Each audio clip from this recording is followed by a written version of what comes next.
Thanks, Michelle and Johanna, for stepping up with the Facebook live streaming. And interesting how things work out. During your song, people were like popping with their reactions with hearts and love and dots. So it's like instant feedback too. So it's really pretty cool. That's mine. Thank you. That's mine. Thank you. It's been a month of talking about being of service and all the various ways we can be of service to ourselves and to the world. And this "that's mine, thank you" is a phrase that I heard from Michael Bernard Beckwith when he was at Founders for an event. And he told the story of early in one of his classes, he was teaching with Juanita Dunn. Juanita Dunn was this incredible practitioner known as the teacher of teachers. She shared the same name that Emma Curtis Hopkins had. And this incredible black woman who recently passed, not that long ago, had taught so many different ministers within the Science of Mind movement. And Beckwith was very excited to be able to teach a class with her. He had been a newly licensed practitioner and was filled with all of the joy of that experience. And I'm going to be of service to the world, and I'm giving of my heart and my soul. And it's early in our practitioner studies, and so many of us kind of get in this space, particularly in the healing, helping professions, where we're giving of our hearts, and it'd be nice. Okay, thank you for the gift, for the money, but it's not easy to accept in the beginning. And so he was sharing how that was his experience. He just wanted to give from his heart. And this class that they had taught decided to give them a gift at the end of the class, a cash gift. And he was like, "Oh, no, that's really all right." And she stepped in front of him and goes, "Thank you, that's mine," and just took it right out of the person's hand. And it's the truth about our acceptance of the good in our lives. How often do we say, "That's mine," stand in it, claim it, and then give the praise and the thanksgiving? Thank you. I'll gladly take that, And that's what this is really about. I want us to talk about this because, Dr. Holmes was so clear around living a prosperous life and taking the good that comes with life. If you ever been down to his home on Lorraine in Hancock Park, it's a beautiful home. It was filled with all kinds of antiques. He and Hazel went to all the top places, even before he lived in that home, when he lived on the canals in Venice. It was a beautiful home. He experienced the best suits, chandeliers hung in the main office at the Centers for Spiritual Living, which was in the United Church or Institute of Religious Science. He was comfortable with the creature comforts, and he wanted us to be comfortable with the creature comforts. But he also knew there was something more. But these are the things we're supposed to accept in our lives, When my brother was teaching classes in southern Africa, he was in Tanzania. And he comes and he tells the story of the kids there. He said, if you walk up to one of the kids and you say, "That's a really nice smile you have," he goes, "Yes, I do have a nice smile. Thank you." He accepts it. Takes the compliment and accepts it. How many of us, when we get a compliment, nice shirt, oh, this old thing, right? But that's not how you felt when you bought it. I mean, as Thich Nhat Hanh says, the tie picked you, the shirt said, "Take me home," and you said, "Okay, I will." You were awfully proud of it then, but then somebody tells you, "Nice shirt." You go, "Oh, this old thing." No, yeah, it is a nice shirt, huh? You know what? I spent a lot of money on it too. I'm glad you like it. That's the way we need to go with these sort of things. The universe has this desire for us to express ourselves. The universe for so long was just out there with planets circulating and stars shining and nobody asking any questions or saying thank you or anything. And then it said, "This is not any fun at all." So it continued to evolve until suddenly we came on the scene and we can think and talk and ask questions and accept compliments. So when the stars are shining bright, which we all are, the bright shining stars, we're supposed to be able to say, "Yeah, well, I am a bright shining star. Thank you very much. I am that. Thank you very much." You see? That's how we practice the law of circulation, of giving and receiving. If people are giving and you're not receiving, then it all stops right there. We got to go into the thank you and accepting so the giving and receiving can continue to flow. This is one of the problems with money in our country today. People are giving up the money and the banks are holding on to it. And then there's stagnation results. It needs to be in the flow. That's why I think they call it currency, like current. It's supposed to flow, not get stuck in one place. And this is something that Catherine Ponder talks about a lot in her book, The Dynamic Laws of Prosperity. Any of you familiar with that one? It's a great book. We should probably do a book study on that book because we could all use that one. But check us out what she says here. Let us proceed in confidence, knowing there is gold dust in the air, and there is gold dust everywhere. Wow. How often do we think about that? I mean, think about all the ideas that we have and all the joy that we have, and they're just flowing out there free like the gold dust in the air. It's not literally gold dust in the air unless you're up there in Auburn, California. Maybe there's some gold dust in the air there. But the gold dust in the air is the sparkle of each and every one of us. It's the ideas that we have. It's the joy that we get to bring into life itself, and it's everywhere present. So it's our job to step into it. Now, I know I'm talking about stepping into the good and stepping into the acceptance, the nice socks, the crazy socks, and the fun joys and the new cars. I was driving along. I've been sort of fascinated with Mustangs lately. The new Mustang is really a sharp-looking vehicle for some reason. All these fast cars, what's happened? All of a sudden, it was like, it used to be all these economy cars are shrinking now. Now we got the muscle cars, the Charger, the Camaro, and the Mustang. They look so fine, zipping past me. One guy went by me this morning so fast, the doors on my car almost blew off. I was like, man, which is not that hard when you're driving a Ford Focus. But hey, I digress. But all of that made me think about how we're really into the habit of getting. We're into the habit of getting. We're into the habit of profit. We're into the habit of reward. And there's nothing wrong with it. It's just that that's part of the thing I was noticing this week. Gold stars and incentives and all A's and praise and bribes even. You better preach.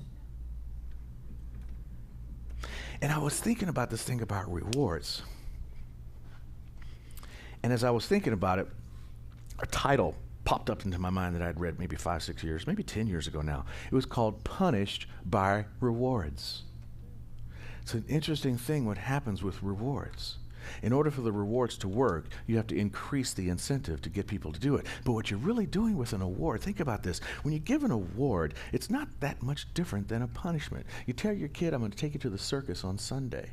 Saturday afternoon, he's acting a fool. And you say, son, you want to go to the circus tomorrow? You better act straight.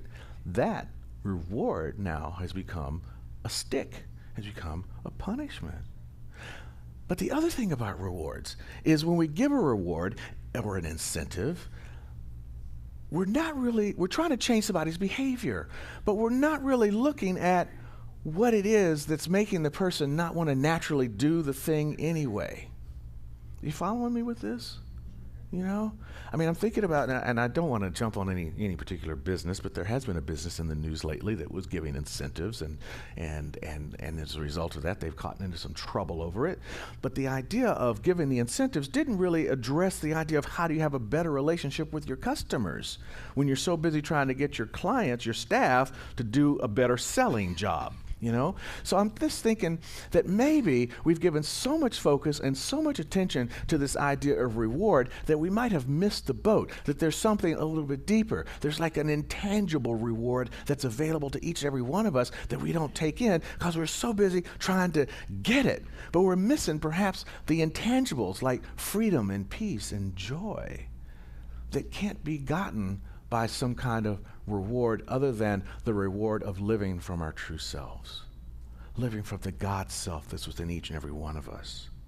And that takes us into a space of the science of mind teaching.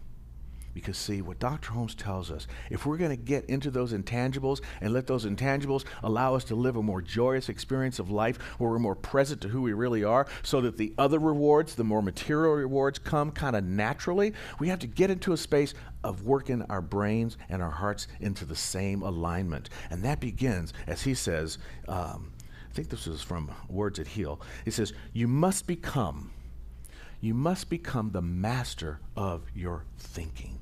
You must become the master of your own thinking if you're going to allow these new rewards to come into your life. See, we must be able to use that thinking and stop and see where we are, who we are, and begin to understand our relationship to life itself. And if we can become the master of our thinking, we can look at these other questions that we might want to ask ourselves, like, what is my motivation for doing? What am I doing?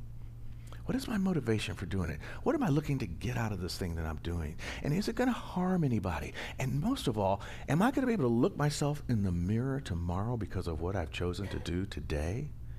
And if we can ask ourselves those kind of questions and answer them such that they end up with that last question of, yes, I will be able to look myself in the mirror tomorrow, we have become a master of our own thinking process, and we're no longer falling ourselves under the process of the sea of receptivity that I'll talk about in a minute. You see, by having our own thinking caps on and being the master of that, the captain of our own fate, we begin to expand our consciousness and open ourselves up to expanded ideas. We open ourselves up to the bright lights that we are within.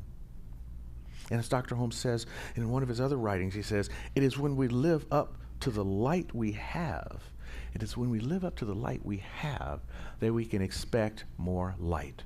The more you use it, the more you will get of it. The more you use your freedom, the more freedom you will feel. The more you use your joy, the more joy you will feel. The more happiness we'll have in our lives. And the happiness that I want to invite us to accept, to take, that is ours, is that peace that passes all understanding. See, that is within us. And there's so much, particularly this last week, there has been so much in the news to shake us from the peace that passes all understanding, to drive us into the streets to fight against our fellow man, when the reality is there's something that's beyond. There's something that our rewarding system has allowed us to miss.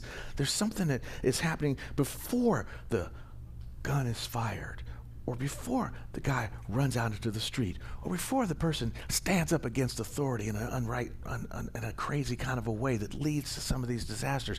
We might want to step back and ask those kind of questions. How am I allowing my freedom and my joy? Am I the master of my own mind? You see, this peace is all around us, and it's the pause. It's the pause that we tried to get into when we went into the gap meditation. It's the pause that happens between every single breath. See, nature mirrors this for us. We need to follow nature's lead on these sort of things. When you're sitting at the ocean, and I love this moment when the waves are crashing, and I think I've talked about this before. You're watching the wave, and there's this moment where it's like up, and it's sort of like it almost gets stopped for a second, and then it boom, crashes over. That's right.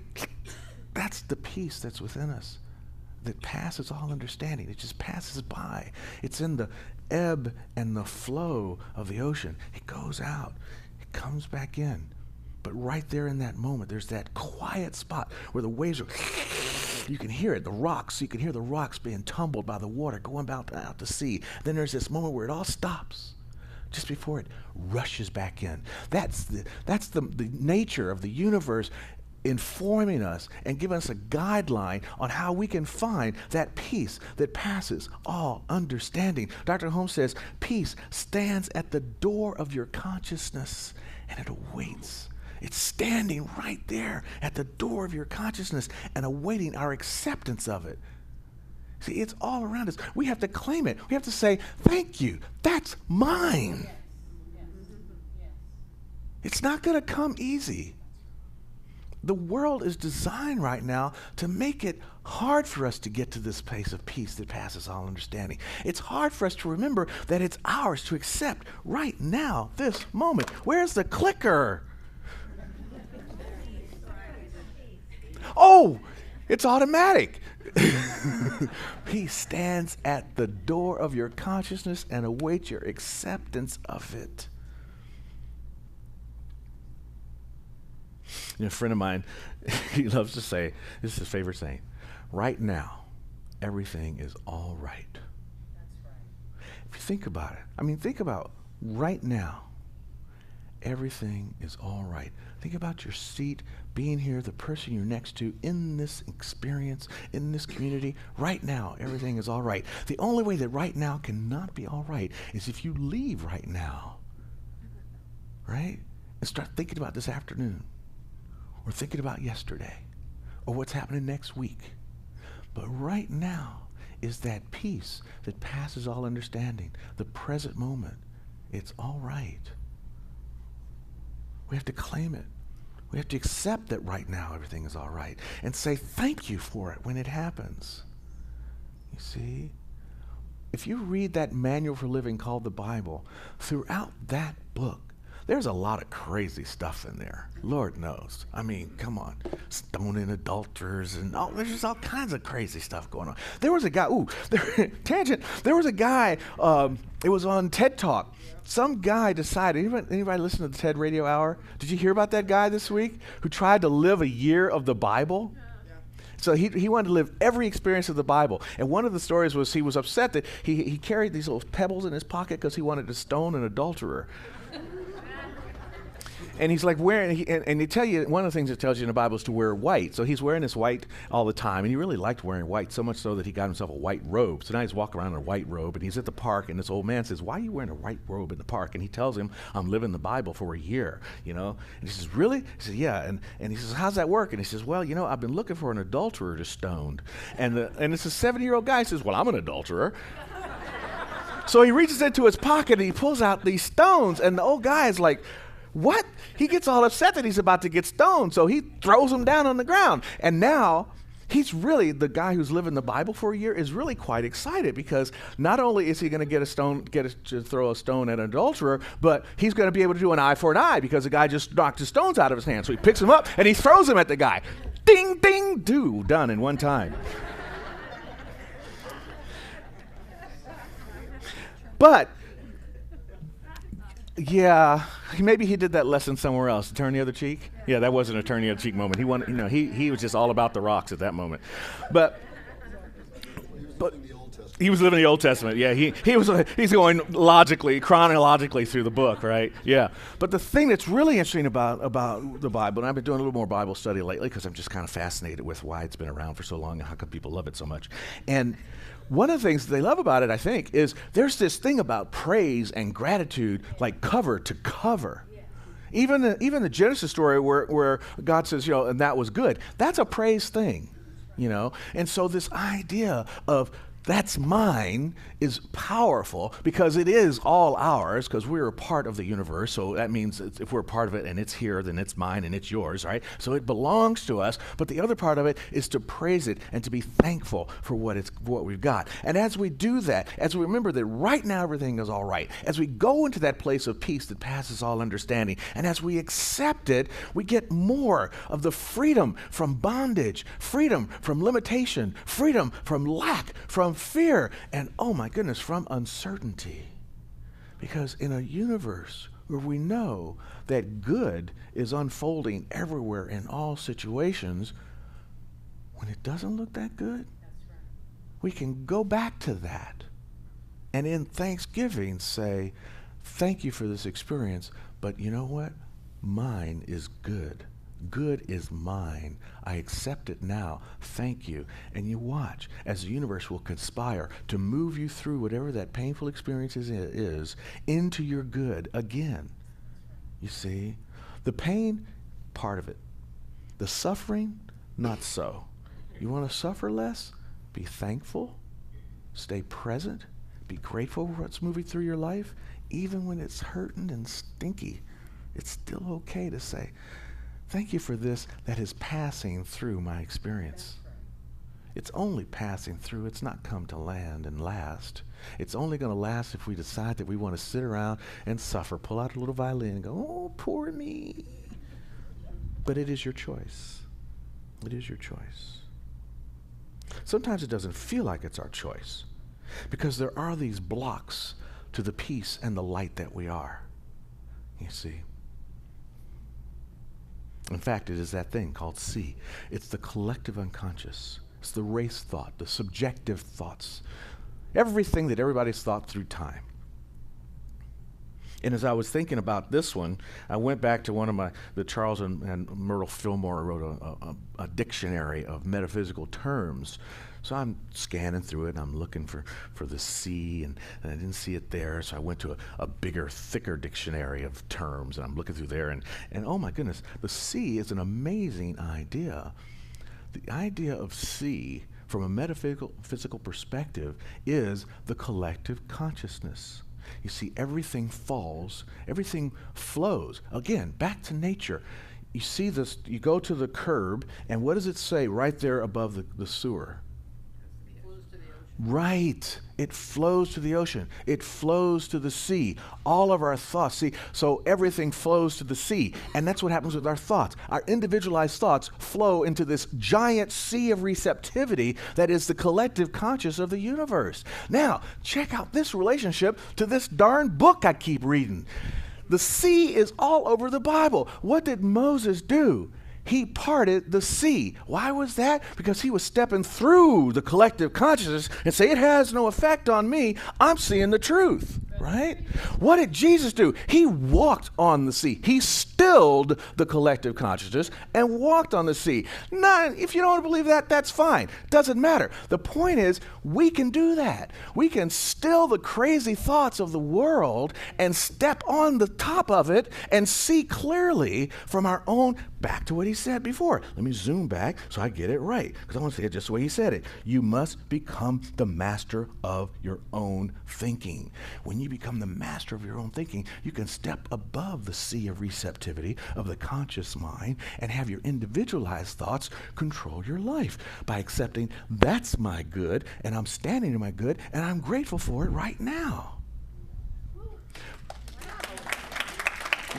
Did that make sense? I'm making sense today. Yay! Put a point for Steve. Bing! The thing that's really interesting about all of this is that in that same manual for living, there's a promise that as we all become this more clear about this idea, that it will go away. In the book of Revelations, it says there will be no more sea. That's pretty interesting. That's the hopeful thing. We can move. The promise is we will move and we will evolve to a place where we no longer have to deal with the law of averages and the subjective consciousness that is pulling us down and making us believe that people are bad and that there's this side against that side. There's just the good side that's always trying to unfold. And the more we recognize that and the more we can answer those questions that I talked about before, where our behaviors are such that we can look at ourselves in the mirror tomorrow and go, I love you because yesterday you were like on it, you know? That's our goal. That's where we're headed, you see. Dr. Holmes says, all our thoughts, feelings, and emotions find a permanent center within from which they react upon our physical bodies and our physical environment. That's the C that I'm talking about. You see, what happens is we start to get these reactions from it. It happens to me. The other day, I was saying something and I realized that what I was saying wasn't what I was actually feeling. And as I had that reality check and my brain went off, sweat started popping out on my forehead. I had a physical reaction to being out of alignment, you know? Or sometimes, you know, your gut just tells you something. You know, our bodies are doing this. And our physical environment, it speaks for itself. Just look at the world today. Our out-of-alignment relationship to the world is being experienced by our physical environment. These thoughts control us until we go back again to what Dr. Holmes says and become the masters of our own thinking. These thoughts will control us until we decide to control them. And once we do, we remove the blocks to our peace, we remove the blocks to our light, we remove the blocks to our fullest understanding. So our work this week and every day of our lives is to begin to accept our light, accept our peace, accept the power that we stand in. And it begins by being still and knowing, listening, being present to who and what you really are. Let those inner messages, it's time to realize that it doesn't matter how much good we accept for ourselves, it does not diminish the good for someone else. Because that's how good is that there's good enough for everyone, as Emma Curtis Hopkins used to say. There's good enough for everyone. And it's never too late to get into the game. I don't know what this is week. I may need to stop reading this Bible thing. But now I'm thinking about the story of the laborers in the vineyard, and I don't know how many of you know that story, but there's a story in the Bible where these laborers are working in the vineyard, and this guy hires a whole bunch of them in the morning, and then in the 3rd hour he hires some more, and in the 6th hour he hires some more, and the 11th hour he hires some more after that. And at the end of the day, he pays them all the same amount of money. And the guys who were working earlier today are like, what the French toast? Are you kidding me? We've been here all day. Wow. That's because you're just looking at it by the appearance. But the story there really is that love and good are all present, you see, and it doesn't matter when you step into your good, all the good is going to be there. It doesn't matter when you step into your love, all the love is going to be there. In other words, if you don't get it today, don't worry about it. When you do get it, the prize is just the same as the person who got it before you. There is no time and there is no space in this journey that we're all on. Once we arrive at the destination, we will all know the destination from the same space, because there's only one thing in the destination, and that is pure love and pure joy and pure goodness. And there's no measurement of that. Nobody can get more love or more joy or more goodness than somebody else. Doesn't matter when you get there. The point is to get there. How sweet is that? So it's time for us to get out of the bleachers and get into the game. And I mean, I like watching the game because I'm not that good or big enough to play football. So I like to watch it. But you know, the game of life, I'm done watching. I want to be in the game of life. And Dr. Holmes, in one of his books, talks about that there are rules to the game of life. And so I've got Dr. Holmes' rules to the game of life. And it's not the one that we played with the boys when we were up in Tahoe. I love that game. All right, here they are. Here are the rules. And they're not unfamiliar to you. You've heard them all before. But these are the ones that's mine, take them, thank you. Here are the rules. Doing unto others as we would like them to do unto us. And check his addition. And doing it first. And doing it first. Don't wait, because that's back to reward, see? Don't wait. That's back to if this, then that. No. Do it first. That's the rule. That's one of the rules. Okay, now here's some other really good ones. Live a life of tolerance and kindness, of understanding and compassion, of sympathy and helpfulness. You know, this week, just yesterday, a guy and his son standing in front of Wells Fargo. I'm listening to I was listening to the TED Talk Bible thing. And he says, he starts talking to me. And I'm pointing at him like, I can't hear you, dude.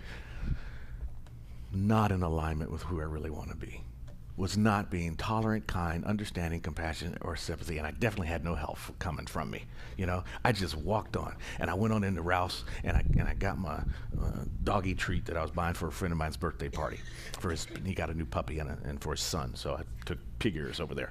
And I'm coming out, and I had this whole realization, I had this whole dialogue with myself, like, okay, what did you just say? What did you just write yesterday when you were doing your talk? Are you going to be able to look yourself in the mirror for this? So I took off my headphones when I walked past the guy, and I said, I'm so sorry, dude. I was so focused on what I was doing. What were you saying to me? I couldn't hear because I was listening to my TED Talk show. And he says, me and my son, he gives me his whole story. And I said, you know, I really don't. I'm kind of on electronics. I'm using my ATM card. I don't have any money for you, but maybe, let me see what happens in the car. I got in the car, I got my parking change. So I went back and I gave him a parking change. It didn't take that much time. And the look on his face was just like, I don't know, it lit me up. It lit me up enough I want to tell you the story. And it only cost 75 cents. And he was like just grateful, you know. And so that means next time I'll have to use the card to do. Now they got the card for the parking. So who needs parking change in their car in the end, you know? And so it just takes a second. It takes a second, but you got to have the rules of the game in your head, you know, in your head. And if I didn't get it yesterday, that's okay. Remember, 11th, 6th, 7th hour, doesn't matter. It's just whenever you get there. Whenever you get there, it's just fine. So don't worry about if you don't get it right. And here's the last one. Forgiving even as we would like to be forgiven. Careful now. And that's the other part.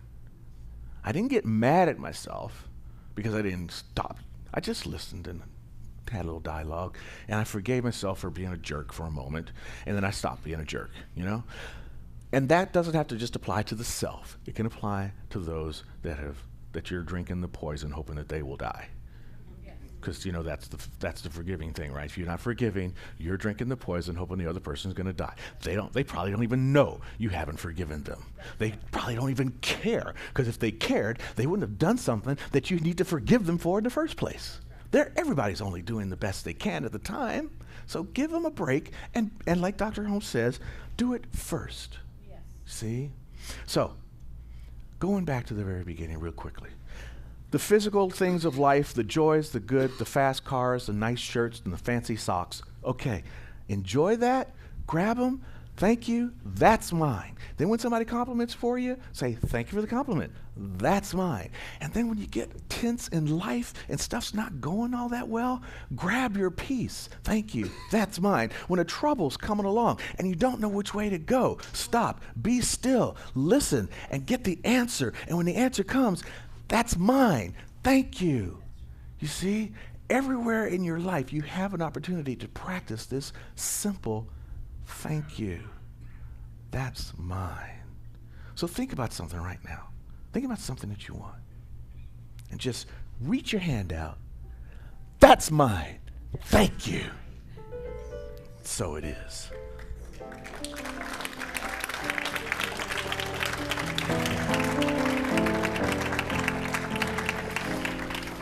So it's time for our affirmation, and here we go. It says, together, I unquestionably accept Spirit's lavish abundance, perfect peace, and divine power with heartfelt thanksgiving and praise. Don't forget the thanksgiving and the praise.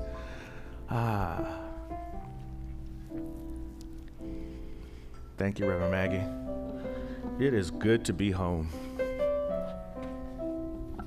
Wow! There's a lot in here. Thank you for your prayers.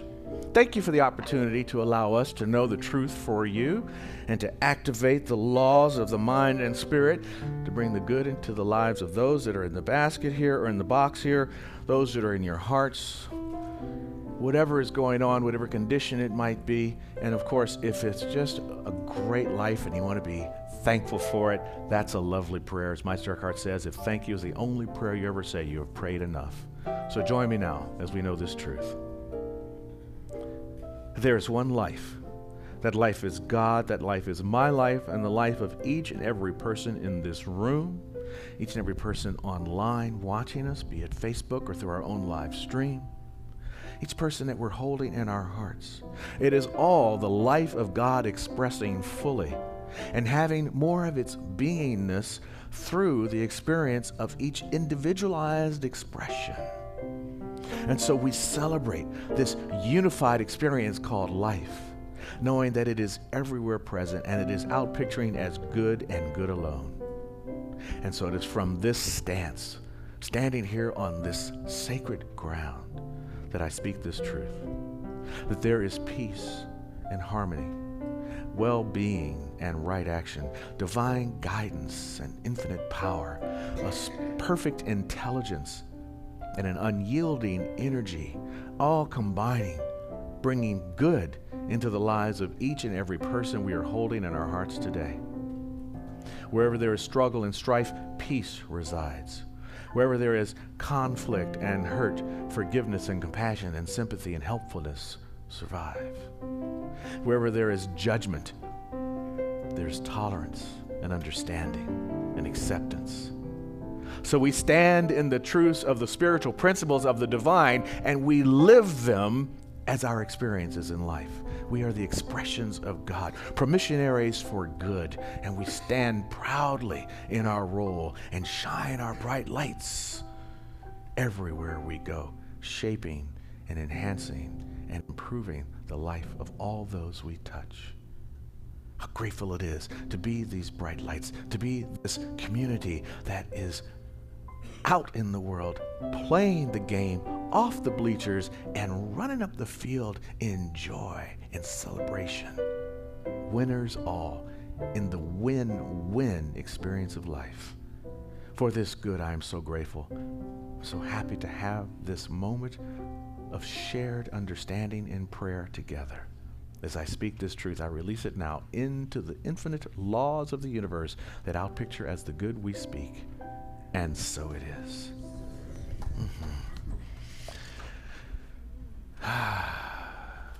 It's back.